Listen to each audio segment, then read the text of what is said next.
Fíjate en esta serie. Es la de los números primos. Números que si los divides por cualquier otro que no sea ni uno ni el mismo, dan como resultado un número fraccionario, es decir, algo coma algo. Números que solo dan un entero si los divides por sí mismos y por la unidad. Los primos son a los números como los átomos a la materia. Al igual que cualquier cosa se puede dividir en átomos, cualquier número se puede dividir en números primos. Siguiendo con la serie, tras el 17 vendrían el 19, el 23, el 29... Pero hasta la fecha no existe ninguna fórmula matemática que nos permita predecir cuál será el siguiente número primo. No existe una regla como en la serie de Fibonacci, por ejemplo. Eso sí, aunque no conocemos ninguna regla para predecirlos, sabemos que hay infinitos primos. Millones, billones, billones de billones de billones. ¿Pero cómo lo sabemos? Hace más de 2000 años, Euclides demostró con un sencillo ejemplo que hay infinitos números primos. Imagina que solo conoces estos 4 primos y quieres saber si existen más. Probemos de multiplicarlos entre sí. El resultado es 210. ¿Es este un número primo? Está claro que no, ya que si lo dividimos por cualquiera de los 4 números de la serie nos da un entero. Definitivamente, 210 no es un número primo. Pero para demostrar que existen primos mayores que los números de nuestra serie, Euclides tuvo la chispa de realizar lo siguiente: añadir 1 al resultado. El nuevo número no se podía dividir por 2, 3, 5 ni 7. Siempre obtenemos 1 de resto. Si consideramos que todos los números se construyen a partir de primos, significa que 211 se podrá dividir por otros números primos mayores que 7. Y si 211 no se puede dividir por esos primos mayores de 7, quiere decir que 211 también es primo. Cuando multiplicas números primos y añades 1 al resultado, siempre obtienes un número primo nuevo o un número divisible por un primo que no está en tu lista. Por lo tanto, siempre habrá números primos mayores que en los de tu serie de partida, por grande que ésta sea. Esta es la idea que demostró Euclides. Siempre hay un primo mayor. Por cierto, volviendo al ejemplo, 211 es primo. Desde que Euclides demostró que los primos son infinitos, no hemos parado de encontrar nuevos números cada vez más y más grandes. El mayor que hemos encontrado hasta la fecha tiene unos 13 millones de dígitos, pero todavía hoy seguimos sin saber qué patrón entrañan.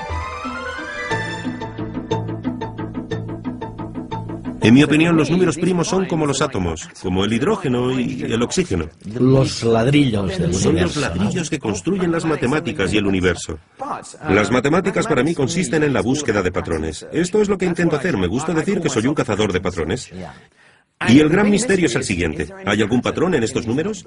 Conforme contamos cifras cada vez más altas, se parecen más a números de la lotería que a números con algún patrón. Ahí está el gran reto. ¿Podemos encontrar algún patrón en la manera en la que están dispuestos estos números en el universo numérico?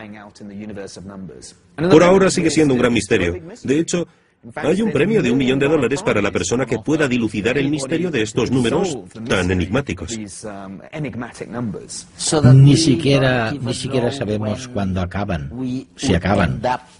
Bueno, los griegos demostraron hace 2000 años que nunca se acaban. El más grande que conocemos hasta la fecha tiene casi 13 millones de dígitos. No pienso escribirlo, tardaría un par de meses en hacerlo. Pero sabemos que hay números primos tan grandes como queramos. El misterio radica en si hay una fórmula para descubrirlos.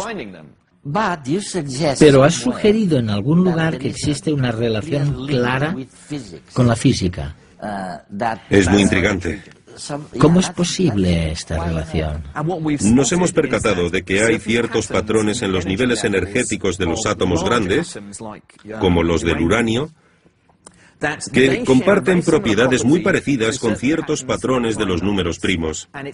Y se trata de un patrón tan marcado que no puede ser una mera coincidencia. Creemos que tiene que haber una conexión, y que las matemáticas de la física cuántica pueden ayudarnos a desentrañar el secreto de los números primos. Es como si un arqueólogo descubriera los mismos jeroglíficos egipcios en Sudamérica y en Egipto y se dijera, no puede ser una coincidencia. Tiene que haber una conexión entre ambas culturas.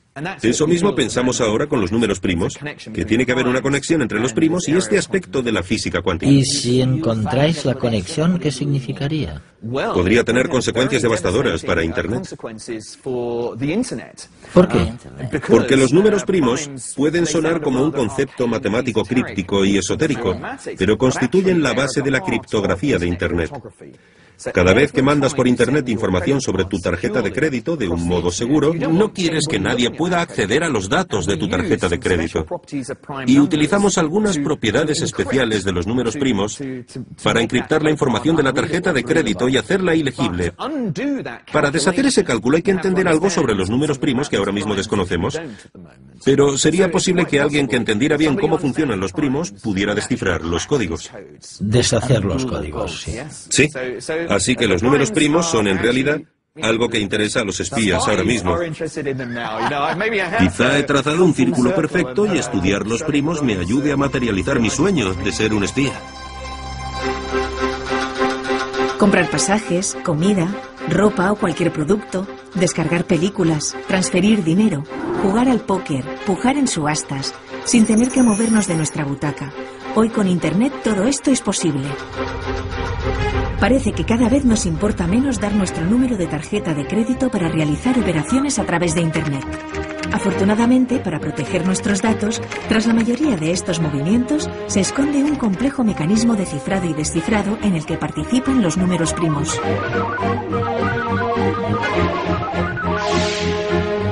Las dos claves para encriptar un número de tarjeta de crédito son dos números primos. Pero son primos muy grandes, de más de 60 dígitos cada uno. Pese a su tamaño, cada uno solo se puede dividir por él mismo y por uno.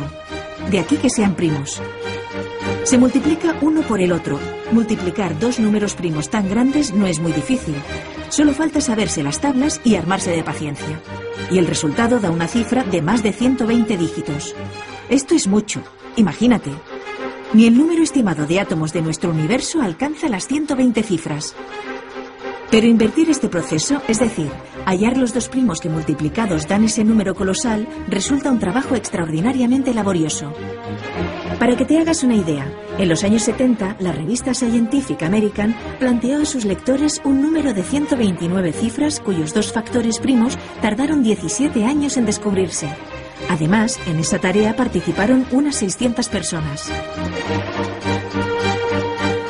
La complicación para hallar estas dos claves recae en el hecho de que el misterio de los primos sigue sin desvelarse, pero la criptografía basada en este método está en jaque.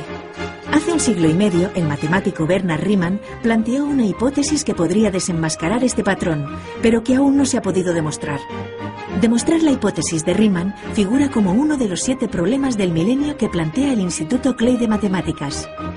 El premio por resolver cada uno de estos enigmas es de $1 millón. Quien consiga tal hazaña se embolsará esa suma, pero además puede que abra nuevas puertas a métodos más eficaces para desvelar las claves secretas de los mensajes encriptados. Mientras tanto, las cifras que hoy usamos para esconder nuestra información confidencial en realidad ya no rondan los 120 dígitos, sino los 200. Y ciertos gobiernos emplean cifras de hasta 600 caracteres para sus asuntos de Estado. Pero todavía existe otra amenaza, la computación cuántica. Cuando este tipo de computación se alcance, descifrar estos códigos podría ser coser y cantar. Muchos afirman que ello podrá provocar el derrumbe de este tipo de criptografía y habrá que confiar en otros métodos.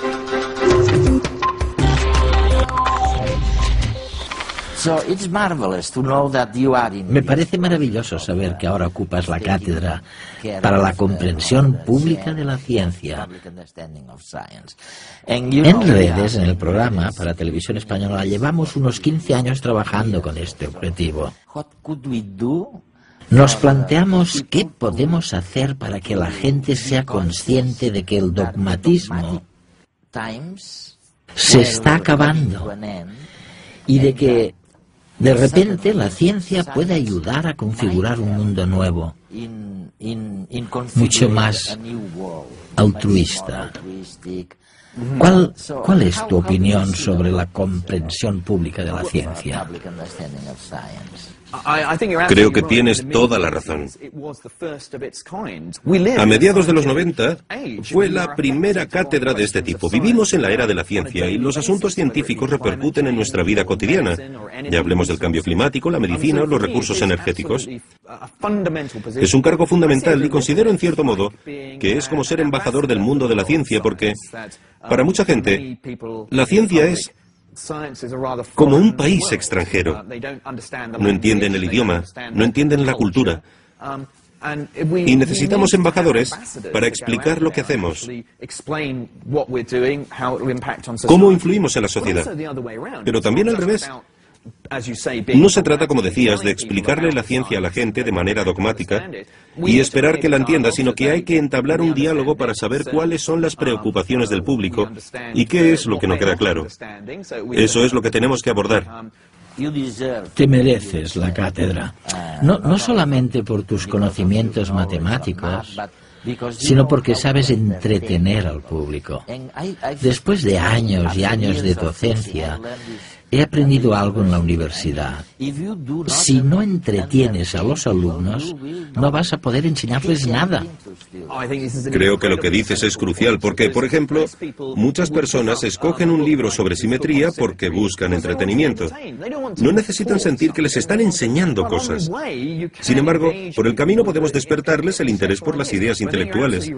Pero tienes toda la razón del mundo. Se trata de alcanzar un equilibrio y de entretener. Al fin y al cabo, ¿por qué decidí dedicarme a la ciencia? Porque me encanta lo que hago. Me gusta leer sobre temas científicos. Adoro descubrir cosas nuevas. Disfruto con mi trabajo. E intento trasladarle al público esa pasión y diversión. Intento decirles, mirad qué historias más fantásticas podemos contaros. ¿Qué me dirías si te dijera que no se me dan bien las matemáticas? Bueno, me lo dicen tantas veces.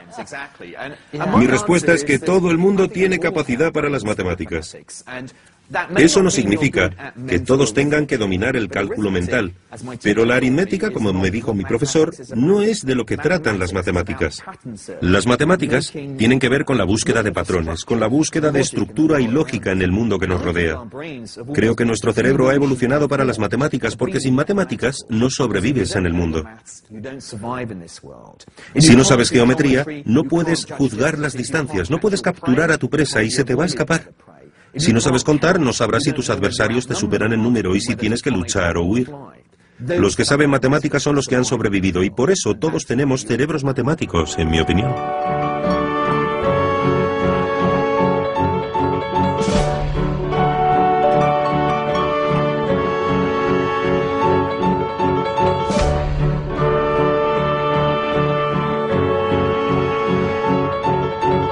Las matemáticas sostienen toda la ciencia y la tecnología que conocemos hoy.